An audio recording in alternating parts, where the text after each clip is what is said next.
Hey ECF, hope you're having a great week. Hey, as we move through December and come upon January 1st and a new calendar year, it is a time when most of us reflect about changes or transitions in our life, and we're certainly moving into a transition as a church. And so just a couple things this week. First, we're going to be sending out, if you scroll down below here in the newswire, there is a link to take a survey.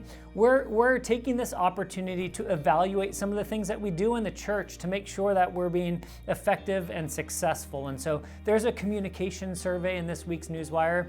I would ask you to take that. It's a way for us as leaders in the church to understand what we're doing well and what we can improve on in terms of communications with you, the body of the church. And secondly, hey, I want to read real quickly from Deuteronomy chapter 4. And God says this through Moses. "And now, O Israel, listen to the statutes and the rules that I am teaching you, and do them." And then a few verses later in verse 9, "Only take care and keep your soul diligently, lest you forget the things that your eyes have seen, and lest they depart from your heart all the days of your life." And yes, this is the Old Testament. This is talking about God's commands to Israel, but it clearly shows us the heart of God right here, that God desires for us to listen to Him and to be obedient to those things so that we may walk in His ways. And a couple weeks ago, I shared about spiritual disciplines, and we continue to talk about those things. But over these next few weeks, we're going to release one video next week, followed by 3 audio podcasts to the church talking about spiritual disciplines and talking about why we're doing this thing that we're going to call the rule of life. Why are we committing as a church to being disciplined in our spiritual walk?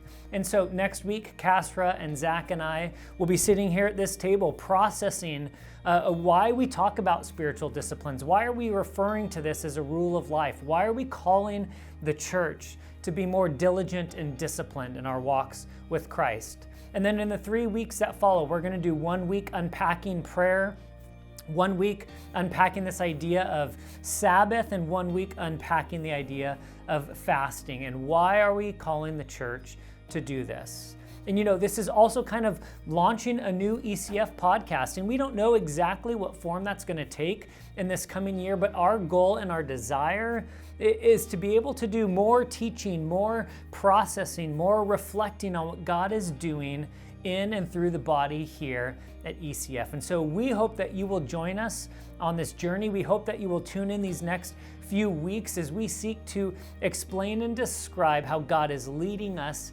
as a church into this new year, into a time of transition. We believe that God is faithful, but He's also called us to be obedient in our walks with Him. So look forward both to the communication survey, take that in the next week or two, but also look forward to these next few weeks as we release some new information and teaching and reflection on this time of transition and what we believe God is calling us to as a body here at ECF. Have a great week. God bless. See you soon.